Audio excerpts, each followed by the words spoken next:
முருங்கைக்கீரையை வச்சு ஹெல்த்தியாக இட்லி பொடி இல்லைனா இன்ஸ்டன்ட் ரைஸ் மிக்ஸ் வந்து எப்படி பண்ணுறதுன்னு சொல்லி பார்க்கலாம். இது இருந்துச்சு அப்படின்னா இட்லி பொடியாக யூஸ் பண்ணிக்கலாம். லஞ்ச் பாக்ஸ்க்கு வந்து டக்குன்னு வந்து லஞ்ச் வந்து ரெடி பண்ணி கொடுத்துடலாம்.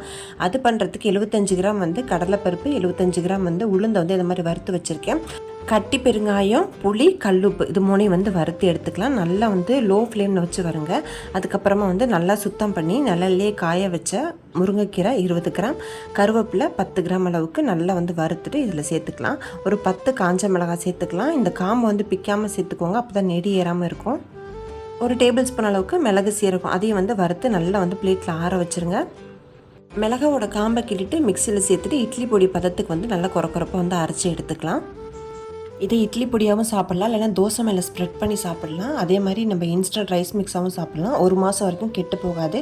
நல்லா ஆற வச்சுட்டு நம்ம வந்து ஒரு கண்டெய்னரில் ஸ்டோர் பண்ணி வச்சுக்கலாம். ரொம்பவே ஹெல்த்தி. கண்டிப்பாக ட்ரை பண்ணி பாருங்கள்.